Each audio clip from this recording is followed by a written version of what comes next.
Je ne sais pas pour vous, mais moi, plein de jeunes filles naïves m'affirment que Twilight est la meilleure série cinématographique et littéraire au monde. Vous savez pertinemment que c'est faux, mais vous ne savez pas comment l'expliquer clairement. Dans cette série, nous allons voir comment essayer de tenir un débat sur plusieurs sujets divers, sans forcément obliger l'individu à rejoindre votre opinion, mais simplement essayer de montrer que le vôtre est construit, tout en vous épargnant l'effort de regarder ces films entièrement. Ne me remerciez pas. Sans prétendre détenir la vérité universelle, je vais présenter plusieurs arguments. Certes, je m'attaque clairement à une cible facile pour ce cas-ci, en me mettant du côté de la majorité sur cette cible déjà morte et enterrée depuis déjà plusieurs années, fort heureusement. Ce qui ne sera pas toujours le cas pour ce nouveau concept. Je précise également que je ne m'attaquerai que aux films et pas aux livres, car j'ai déjà perdu suffisamment d'heures de ma vie avec leur adaptation. Commençons par un point qui n'est pas vraiment lié à l'œuvre en elle-même, mais qui constitue le premier visage que l'on peut avoir de la saga, à savoir sa communauté de fans. Il est vrai que beaucoup d'œuvres possèdent parmi sa communauté quelques exemples donnant une image négative et que par conséquent juger quelque chose par ses fans n'est pas toujours très impartial.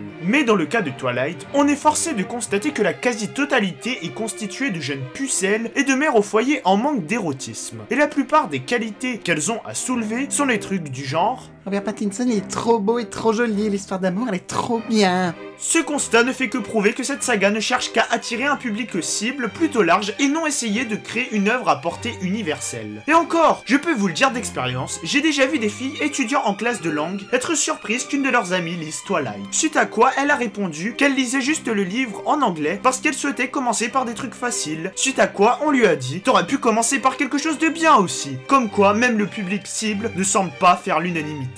Bon, maintenant que nous avons évoqué la fanbase, nous pouvons enfin parler de l'histoire en elle-même, avec le premier défaut qui tape à l'œil, le non-respect de la mythologie fantastique. Passons en revue les éléments principaux que tout le monde connaît sur les vampires. Ce sont des morts-vivants et ont donc une peau pâle, à l'exception de leurs lèvres rouges vifs. Habités par une soif de sang insatiable et incontrôlable, les poussant à tuer sauvagement des humains uniquement. Ils ne supportent pas la lumière du soleil qui peut les brûler, les obligeant à vivre isolés en dehors de la société, dissimulés là où il n'y a pas de soleil.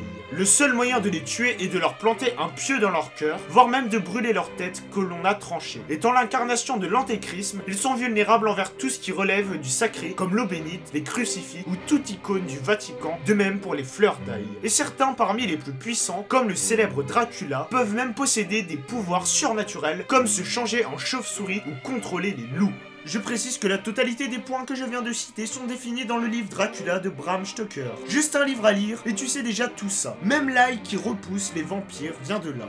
Maintenant comparons avec les vampires dans Twilight. Ils ont un maquillage palâtre dégueulasse qui, pour une raison qui m'échappe, semble attirer les jeunes adolescentes comme notre héroïne. Ils possèdent une super force et une super vitesse. À la limite, ça passe. Ok. Ils peuvent tout à fait se nourrir de sang d'animaux. Ils brillent sans quelconque souffrance s'ils sont exposés au soleil, comme si leur corps était recouvert de paillettes ou par un effet numérique dégueu. Ça dépend des films. Certains ont d'autres pouvoirs, comme lire dans les pensées ou voir l'avenir sans réelle explication ou origine. Ils passent leur temps à se plaindre de leur âme qui... Attendez, se plaindre de quoi? Ces vampires n'ont littéralement aucune malédiction à subir. Au contraire. Certes, je peux comprendre le coup des gentils vampires qui ne boivent pas le sang des humains en opposition des méchants, même si le coup des végétariens égale gentils est un peu manichéen. Ça, plus le fait que les personnes vampires depuis peu de temps sont plus forts que ceux qui le sont depuis longtemps, ce qui est putain de contre-intuitif. Mais sinon, à part ça, c'est juste des super-héros qui brillent au soleil, ce qui représente de loin le plus gros problème qu'ils ont à subir. Ils peuvent même faire leurs études et devenir médecins. Et le comble, c'est que même pour une saga sur des vampires, on voit quasi jamais de sang. Quand un vampire se coupe, on a l'impression qu'il a du cristal à la place de la chair, ou c'est juste une coquille d'argile vide, là encore, ça dépend des films. Tout ceci ne sent pas du tout le je m'en foutisme des réalisateurs qui se succèdent. Même Adventure Time sait mieux utiliser les codes du vampire en s'en servant comme d'une métaphore sur l'adolescence, période où l'on souhaiterait rester jeune et en marge du monde pour toujours. Alors que c'est une série pour enfants où les vampires peuvent boire la couleur rouge. Mais au moins, ils montrent que c'est une malédiction qui les empêche de vivre au soleil comme tout le monde, qui terrorise les autres et qui peut même les pousser à tuer leurs seuls amis en cas extrême.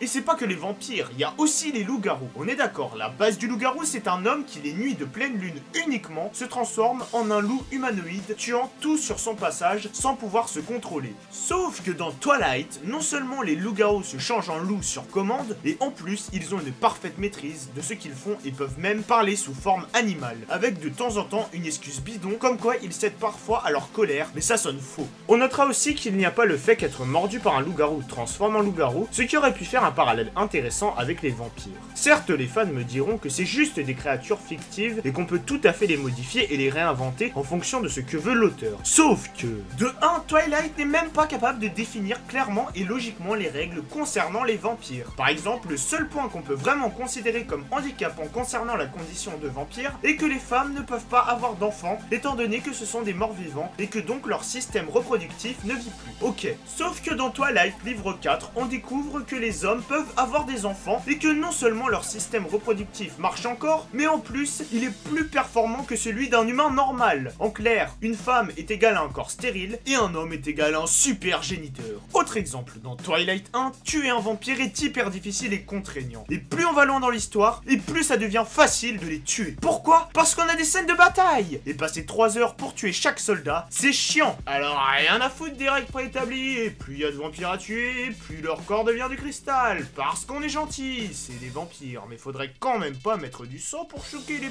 petites filles. Et de deux, dans une interview de Stephanie Meyer, l'auteur de Twilight a dit vouloir écrire une histoire d'amour entre une jeune fille et un homme potentiellement dangereux pour elle. Déjà, une idée vachement originale. Et puis certes, la base du vampire, métaphore du libertinage et des MST, confronté au loup-garou, métaphore de la virilité, était une bonne idée en soi pour une histoire d'amour. Mais là, avec cette version totalement pas à plaindre du tout des vampires et des loups-garous libres de leurs actions, ça ne marche pas du tout. Là, on arrive à un point où l'auteur se fout littéralement de notre gueule. Dans le premier film, l'héroïne Bella est piégée par un méchant vampire qui donne l'illusion d'être à plusieurs endroits à la fois en utilisant des miroirs. Sauf que c'est impossible, car les vampires ne reflètent pas leur lumière sur quoi que ce soit, ni miroir ni photo. Ça aussi, ça vient du livre Dracula, dans les premiers chapitres. Si encore le méchant aurait fait une blague par rapport à ça, comme dans les comédies où on découvre que l'ail ne marche pas, ça aurait pu passer. Mais là, l'auteur est juste en train de troller les fans de fantastique. C'est quoi la prochaine étape? Je vais te manger, mais avant ça, je vais prendre un grand verre d'eau bénite, suivi d'une petite entrée à l'ail, servie avec des petits cure-dents en forme de crucifix. Et essayons de faire ça vite, j'ai une séance de cabine UV prévue pour 14 h.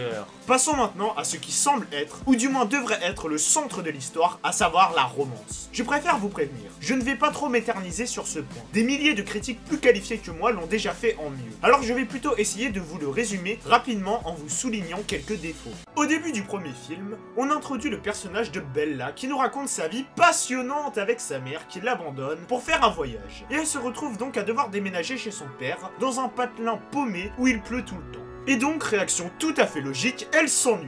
Et nous aussi d'ailleurs.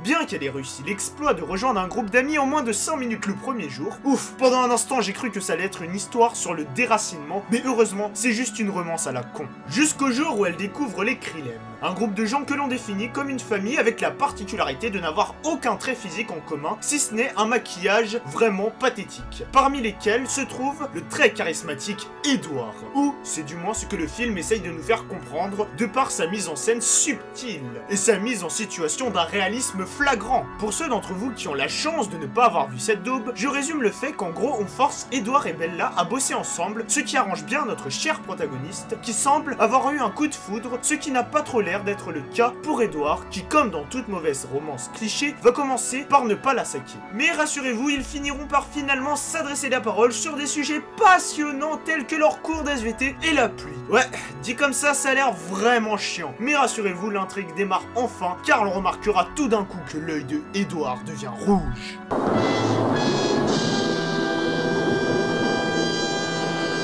Ce qui intrigue notre héroïne sur ce cher Edward qui est trop stupide pour juste expliquer ça par une conjonctivite alors qu'il est censé cacher son secret depuis plus d'un siècle. Mais passons, car il n'y a plus de place au doute quand notre héroïne manque de se faire renverser par une voiture, sauvée in extremis grâce à Edward et ses super pouvoirs. Le reste du temps, c'est soit des méchants vampires qui veulent tuer Bella, ou soit les vampires et les loups-garous qui s'engueulent à cause d'un vieux traité qu'ils ont signé et dont je n'ai comme toute personne normale rien à branler.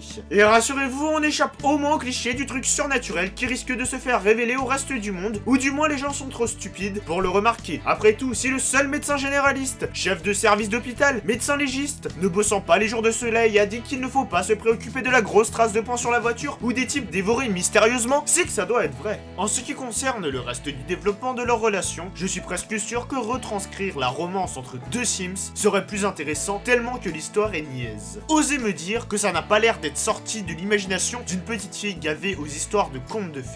Ils se couchent au milieu des champs de fleurs, ils se récitent des poèmes, ils se récitent également du Shakespeare, ils se disent des banalités à la con du genre « devoir respirer est mon bien le plus précieux ». Ils jouent plusieurs fois aux échecs lors de leur lune de miel. Sérieux, quel genre de couple fait encore ça de nos jours? Ainsi que tout un tas d'autres trucs encore intéressants que je suis sûr que n'importe quelle autre personne normale a déjà dû faire dans sa vie. En particulier la jeune génération actuelle. Du coup, que faire pour rendre tout ça plus intéressant? Rajouter un triangle amoureux, quelle question! C'est vrai, quoi de mieux qu'un bon vieux cliché déjà vu et revu des milliers de fois, que tout le monde déteste même quand c'est bien exécuté. Et pour parler de cela, nous allons donc devoir nous intéresser au personnage de Jacob. Jacob est donc un jeune homme d'origine amérindienne, fils d'un ami du chef de la police, Charlie Swan, plus connu sous le nom de la raison acceptable de regarder Twilight. Mais ça c'est un point que d'autres vous expliqueront mieux que moi, alors mettons de côté ce cher Charlie pour nous recentrer sur sa fille, à savoir Bella, dont notre cher Jacob semble être plus ou moins épris secrètement depuis qu'ils se sont connus enfants. Si dans le premier film, il ne sert pour ainsi dire à rien, mais genre vraiment à rien, encore pire que ce type dont je suis sûr que personne ne se rappelle du nom. Il deviendra cependant un des personnages principaux à partir du deuxième film, où il développera une relation amoureuse particulière avec Bella, venue lui demander de l'aide pour réparer sa moto, pour une raison que nous aborderons plus tard.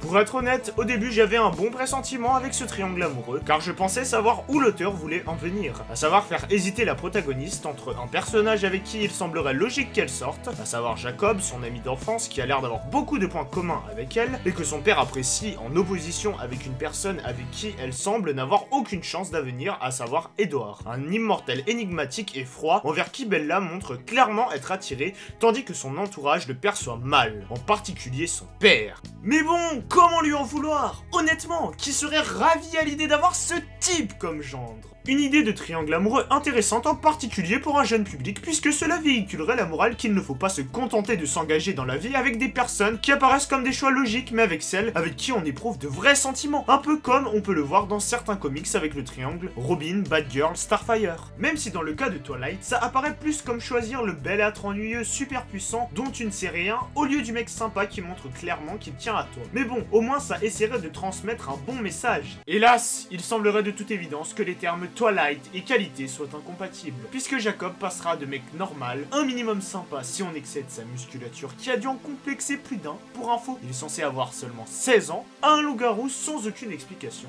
Je vous rappelle que la règle de la morsure du loup-garou ne s'applique pas, c'est juste que dans ce monde, les natifs américains sont tous des loups-garous, car les Indiens étaient proches des animaux je suppose. Ou du moins c'est l'idée que se fait l'auteur des loups-garous, à savoir des types super musclés qui marchent torse nu sous la pluie. Et à partir de là, la romance Bella-Jacob devient à la hauteur de la relation Bella-Edward, à savoir ratée pour ceux qui ne suivent pas. Pour faire simple, à partir du moment où Jacob devient un loup-garou, il n'est plus qu'une propagande ambulante de l'idéal masculin véhiculé par la société, à savoir une armoire à glace super musclée. Il s'énerve pour un rien, de par ce fait il essaye de nous faire croire qu'il est émotif, bien que dans les faits, il se contente de balancer des propos racistes envers les vampires ou de citer le traité à la con dont tout le monde se branle.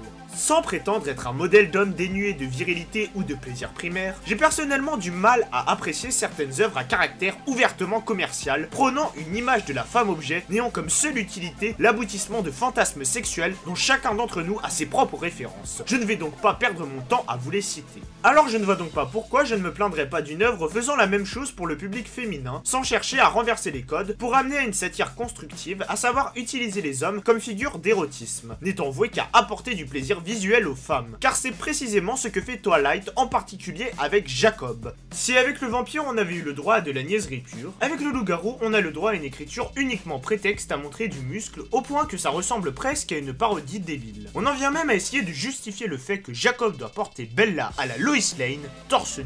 Ou encore mieux, on nous case la scène hyper forcée de Jacob à poil dans un lit avec Bella pour la réchauffer, car les personnages sont assez stupides pour la forcer à rester au sommet d'une montagne enneigée la nuit sans penser à lui laisser de quoi se réchauffer. Pour en finir avec lui, Jacob et son clan qui acceptent Bella comme l'une des leurs, sans aucune justification, si ce n'est faire un parallèle raté avec les Krillem, ne sont, au final, qu'une représentation de l'homme, soi-disant viril, voué à exciter les jeunes femmes, de même que tous les hommes de cette saga, même les méchants ou Edward sont montrés comme bien musclés et fiers de l'exposer au monde. Les seuls hommes à ne pas correspondre à ces critères de virilité sont montrés comme des comiques reliefs. Des personnages dont on nous dit qu'on devrait se moquer d'eux, ne pas les respecter, des hommes montrés comme ceux qui n'auront jamais le droit à l'amour, ou alors avec une personne montrée comme tout aussi banale ou inutile qu'eux. Et véhiculer ça quand sa cible principale sont des ados, des personnes dans une période où l'on se cherche et qui peut amener à des complexes d'infériorité pour certains, non seulement c'est leur offrir une vision fantasmée de la réalité, mais surtout c'est mal. Mais rassurez-vous pour ce cher Jacob, il finira par trouver l'âme sœur en la personne de Renesmee. Mais qui est cette personne, me demanderez-vous? Suite à quoi je vous réponds, il s'agit de la fille de Edward et Bella. Dit comme ça a l'air dégueu, mais rappelez-vous, vampire homme égale super géniteur. Ainsi, Edward a donné naissance à un enfant immortel, atteignant l'âge adulte en quelques jours. Ce qui est vachement pratique pour une auteure paresseuse, comme ça tout le monde a une amoureuse parmi les gentils, et tout le monde est content. J'aimerais beaucoup m'attarder sur cette relation à l'apparence douteuse, qui d'après ce que j'ai compris est une copie ratée de la série Angel, qu'a Jacob avec Renesmee. Mais rien qu'à voir son nom et sa gueule quand elle était gamine, je préfère essayer de l'oublier, et me dire que Jacob est mort seul d'un chagrin d'amour, c'est mieux pour tout le monde. Alors je vais plutôt vous raconter une anecdote me concernant. Il y a de ça quelques temps, je m'étais réuni avec des amis pour regarder l'intégrale des films Twilight, à l'occasion d'une journée spéciale, histoire de se regrouper et regarder ces films pour rigoler. Mais force est de constater que cette saga avait une puissante dimension que nous n'imaginions même pas. C'est d'un soporifique. Sérieusement, c'est le genre de film où il peut facilement s'écouler 20 minutes sans qu'absolument rien d'intéressant ne se passe. Et quand bien même il se passe quelque chose, on n'en a plus rien à foutre tellement que notre cerveau est resté en état de veille. Le pire à ce niveau-là, c'est Twilight Tentation où tout le film est un troisième acte de comédie romantique. Oui, vous savez, le moment où les deux amoureux finissent inévitablement par se séparer pour une raison plus ou moins débile, généralement liée à la promesse principale du film, avant de finalement se rendre compte qu'ils sont faits l'un pour l'autre et se réunissent. Cette partie chiante, convenue dont je n'ai aucun exemple de film qui joue de ce cliché pour sortir des conventions tellement que c'est ancré dans l'imaginaire collectif, de même que le mentor qui crève lors du premier épisode d'une saga ou le climax du gentil qui bat le méchant. Imaginez maintenant de devoir subir cette niaiserie pendant plus d'une heure. Dès les 20 premières minutes, Bella, notre héroïne, se fait larguer, et au lieu de passer à autre chose et renouer avec ses amis normaux qui sont quand même vachement sympas de toujours l'inviter à traîner avec eux malgré le peu d'intérêt qu'elle leur porte, voire même essayer de trouver quelqu'un d'autre, on se tape une heure de Bella qui se comporte comme une gamine capricieuse qui chiale toutes les nuits pour emmerder son pauvre père qui n'a rien demandé. Ou du moins c'est la seule explication logique que j'ai sous la main. Et va essayer de faire plein de trucs dangereux en pensant que ça fera revenir son amour à la Super Mario Logic. Le tout avec Edward qui est mystérieusement devenu une fusion entre Obi-Wan Kenobi et une mascotte chiante de la sécurité routière. Et quand bien même on a le droit à de rares scènes d'action, elles sont la plupart du temps trop brèves pour qu'on puisse y trouver un quelconque fun. Et en plus, les deux personnages qui crèvent sont un Black sosie d'Omar Sy dans X-Men et un natif américain. Super les gars. Ah oui, pardon, j'avais oublié le vampire qui crève dans le flashback et la centaine de touristes blancs tués hors champ. J'avais zappé la mort de ces persos décors. Au début du troisième film, on semble avoir un espoir de fun avec la promesse d'une bataille. Comment serait-il donc possible de rendre ça barbant? Facile! Préférez centrer l'action sur Bella qui doit fuir le combat plutôt que sur ceux qui y participent. Faisant ainsi du scénario, comme je l'ai déjà dit, une série de prétextes au développement d'un triangle amoureux. Car faut bien justifier le titre hésitation, comme par exemple nous expliquer que Bella doit rester collée à Jacob pour que les méchants ne sentent pas l'odeur et donc ne puissent pas la trouver. Ce qui est déjà stupide en soi. Puis, une heure et demie plus tard, montrer Jacob qui emmène bien la cible mouvante à une cachette, mais qui une fois arrivé arrête de faire la technique du camouflage, ce qui fait que les méchants la repèrent quand même à l'odeur, rendant ainsi toute la phase de planification inutile. Et puis tout ça pour qu'au final, les gentils gagnent sans aucune perte alliée, et Bella se marie avec le type sur lequel toute la promo est centrée. Que de retournements bouleversant la continuité, ne m'ayant pas du tout donné l'impression de perdre mon temps. Passons donc le résumé des deux derniers qui ne volent pas plus haut, car de toute façon, tout cet ennui est à mon humble avis accentué par une chose en particulier, à savoir nos deux personnages principaux. En effet, je trouve le personnage de Bella extrêmement antipathique, ce qui m'empêche de m'intéresser à ce qui lui arrive. Rien qu'en la regardant, on a du mal à s'intéresser à elle, de par le simple fait qu'elle ne sourit presque jamais. Serait-ce dû au fait qu'elle est dans une période difficile de sa vie? C'est vrai, hésiter entre un immortel télépathe et un mec super musclé tout en vivant dans une ville où il pleut tout le temps, quelle épreuve terrible! Quoi qu'il en soit, dans les faits, ça donne juste l'impression qu'elle n'en a rien à foutre des autres, à l'exception de quelques rares personnes. Exemple, quand Bella traîne avec des gens normaux, rien à foutre de ce que vous me dites les gars. Quand Bella découvre un groupe de gens surnaturels, alors là, il faut absolument qu'elle en fasse partie par tous les moyens. Mais, encore plus antipathique, elle semble par moments se comporter comme une connasse égoïste. Comme je le disais dans le 3e film, des gens participent à une guerre pour assurer sa sécurité. Montre-t-elle le moindre remords pour les gens qui risquent leur vie pour elle? Non, au contraire, elle encourage d'autres gens à rejoindre la bataille. Mais dès lors qu'une personne avec qui elle serait susceptible d'avoir une relation sexuelle annonce vouloir rejoindre le combat, alors là, elle refuse catégoriquement qu'il risque sa vie. Les autres, rien à foutre. Ce ne sont que des amis après tout. Pourquoi elle devrait se soucier de leur sécurité? Et le pire, c'est qu'elle réussit l'exploit à passer pour quelqu'un de détestable alors que la logique voudrait qu'on soit de son côté. La preuve, quand Bella découvre que Jacob est amoureux de sa fille, Renesmee, à votre avis, quelle va être la réaction de Bella? Réponse A. Elle est absolument dégoûtée qu'un adulte, enfin je crois qu'il l'est devenu depuis, puisse tomber amoureux d'un bébé aussi photoshopé. Réponse B. Elle refuse que son enfant traîne une seconde de plus avec cet homme aux pulsions pédophiles étranges. Réponse C. Elle est surprise, mais au final elle se dit qu'elle connaît bien son ami Jacob, qui est quelqu'un de bien. Comme c'est un bébé magique qui devient adulte en quelques semaines, au final ce n'est pas si dérangeant. Réponse D. Elle est absolument choquée qu'il ose se lier avec sa fille, lui faisant perdre sa propriété sur son enfant, mais pire que tout, oser donner un surnom à sa fille n'ayant aucun rapport avec le nom absolument parfait qu'elle lui a donné elle. Et la réponse est... grosse connasse! Après, vous allez sans doute me dire que je suis qu'un connard qui interprète mal, juste pour critiquer, suite à quoi je vais maintenant interpréter ce personnage de façon objective sur un point majeur. D'un point de vue purement scénaristique, il semble évident que Bella ait été construite sur la base d'un personnage témoin, procédé basé sur le fait de faire découvrir une intrigue au spectateur en même temps qu'un personnage, le rendant ainsi attachant pour le spectateur qui pourra alors s'y identifier. Dans la plupart des bons récits qui ont recours à cette méthode, le personnage témoin se retrouve au début dépassé par l'intrigue et sera donc rester en retrait devant d'autres personnages et histoires plus intéressantes que lui avant de finalement subir une évolution dans leur propre histoire qui les fera agir de façon active dans l'intrigue principale. Mais dans le cas de Twilight, le problème est que l'histoire nous montre le personnage de Bella comme seul et unique centre de l'attention et ne le fait jamais se mettre en retrait en faveur d'autres. Et puis même, quand on regarde bien, on se rend compte que en 5 films, les seuls trucs vraiment importants qu'a accompli notre personnage principal, c'est courir serrer Edward dans ses bras pour ne pas qu'il se montre torse nu de paillettes devant tout le monde, s'entailler le bras pour distraire une méchante feignasse atteinte du trouble de l'attention et tuer le méchant de façon badass dans une bataille imaginaire. Le reste du temps, c'est juste une incapable se reposant trop sur les autres, en particulier sur son cher amoureux dont je vais maintenant parler. Pour ceux qui n'auraient toujours pas compris, je n'aime pas beaucoup Edward, et je ne pense pas être le seul. Pour vous dire, j'ai même l'impression que sa propre famille ne le supporte pas. Lors de la première apparition des Krillem, on nous fait tout un speech sur le fait qu'ils sont toujours ensemble tout le temps, au point que ça en devient incestueux. Et bizarrement, Edward arrive tout seul 3 minutes après tout le monde, d'un air dépité.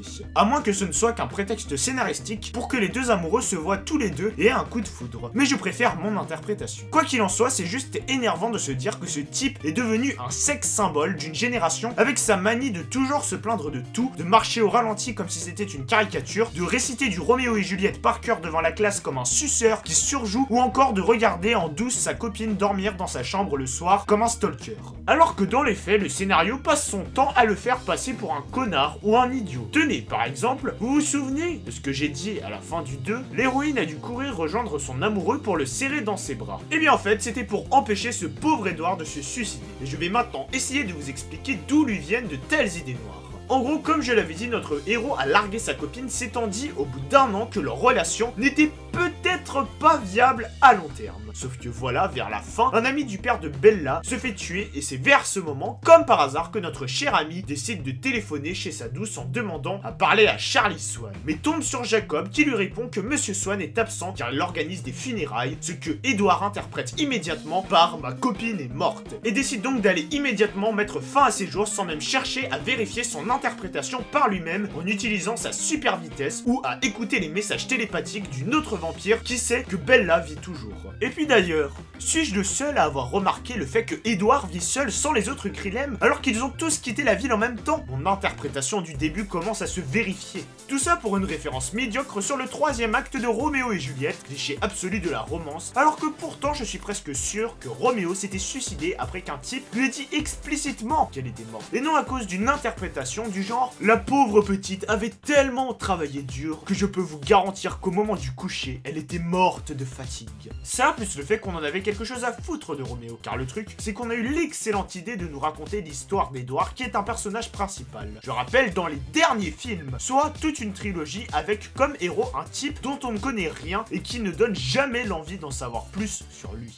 Et pour en finir une bonne fois pour toutes avec lui, je vais vous faire part de mes connaissances en ce qui concerne l'âme. L'âme est une croyance ou un concept philosophique qui peut définir deux choses. Soit notre moi intérieur ayant accès à la vie après la mort, et il apparaîtra donc comme logique que les vampires, créatures immortelles, en soient dénués, soit de manière plus générale, l'âme désigne en quelque sorte notre conscience, notre capacité à éprouver des remords, de la compassion. En bref, ce qui nous rend humains quoi. Ce qui explique notamment pourquoi les vampires n'ont pas de réflexion. Car je vous l'ai dit dans une de mes vidéos, selon la mythologie, le miroir serait le reflet de l'âme et les vampires, en théorie, en sont dénués.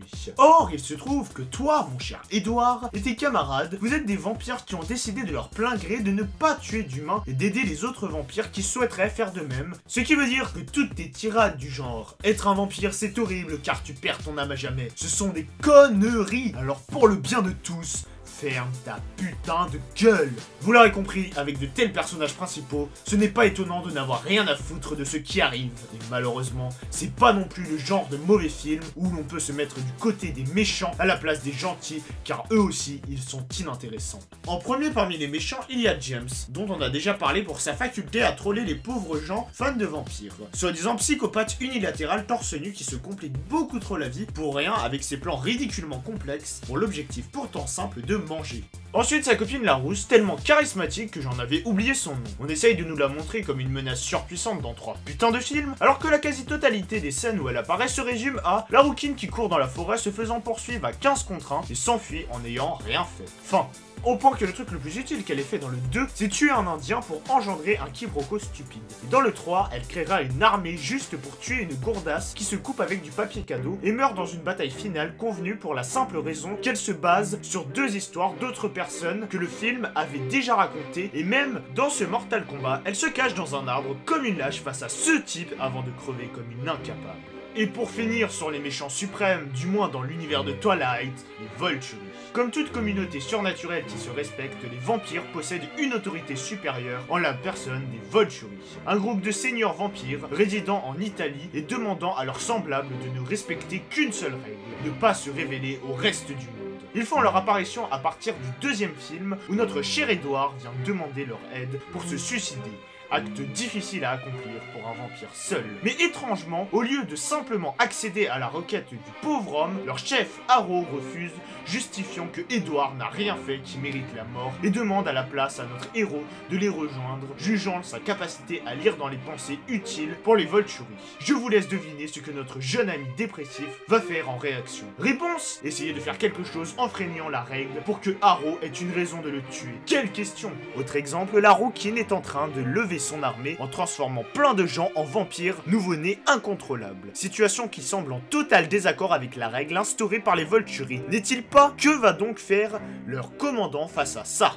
Absolument rien, en justifiant le fait que l'attaque des Krillem sera une épreuve qui poussera la famille vampire à la nécessité de rejoindre l'armée Volturi. Bien que personnellement j'aurais jugé plus productif d'aider les Krillem dans la bataille pour ensuite utiliser leur victoire comme preuve des bienfaits d'une telle alliance. Mais je suppose que l'on n'aurait pas compris quelle est la méchante dans ce cas, et cela aurait forcé le public à développer un jugement personnel sur l'idéologie à partir de faits non manichéens. Quelle horreur! Je pourrais passer des heures à relever toutes les incohérences de ces films, mais à la place je vais plutôt vous expliquer mon interprétation. Selon moi, les Volturi ont dû dédier leur vie à gravir les échelons et atteindre le rang suprême. Et une fois qu'ils ont atteint leur rêve, ils se sont rendus compte que rester assis dans une grande pièce vide durant la majeure partie du temps leur fait comprendre que de rien foutre pendant des centaines d'années, c'est super ennuyeux. Alors au lieu de régler tous leurs problèmes le plus rapidement possible, ils font en sorte de compliquer les choses le plus possible, histoire d'avoir le plus de choses à faire dans leur temps infini. Comme se nourrir de groupes de touristes pour avoir à justifier justifier leur disparition un par un ou provoquer un clan neutre,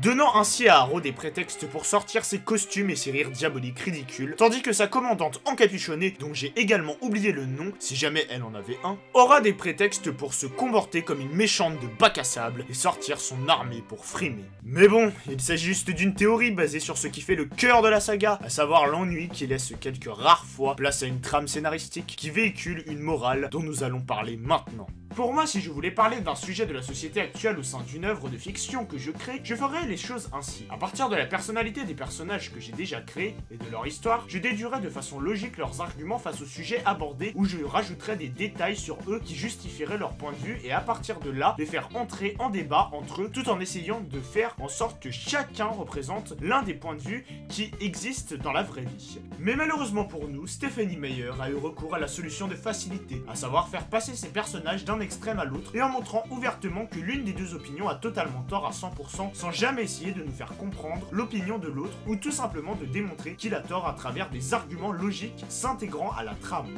Déjà que ce genre de démarche est source de controverses avec de bonnes œuvres comme les Simpsons, mais dans une saga qui se veut conte initiatique d'une génération, c'est vraiment pas une bonne chose. J'aimerais comparer ça face à des créations comme South Park, mais à ce niveau-là, même Didi Chandouidoui fait mieux et moins manichéen avec sa mini-série, alors qu'il n'a même pas besoin d'avoir deux acteurs différents. Ce qui fait qu'au final, avec cette méthode, on se retrouve avec le 4e film qui nous livre une critique subtile de l'avortement, avec l'histoire du bébé magique durant laquelle Edward, la vision idéale du modèle masculin selon l'auteur, qui passe d'un simple dépressif à un gros connard, accusant sa femme d'avoir fait exprès de tomber enceinte, alors que cette situation est entièrement de sa faute à lui. Le message de Meyer est clair pour les petites. Les hommes sont tous des salauds qui ne veulent pas d'enfants et qui vous abandonneront durant les moments les plus durs de votre vie. Alors quoi qu'il arrive, si vous tombez enceinte, peu importe le moment, vous devez absolument garder l'enfant, car tel est votre destin de femme. Entre ça et les autres films qui disent de ne pas faire l'amour avant le mariage, je pense qu'on est en droit de supposer l'idéologie que soutient l'auteur.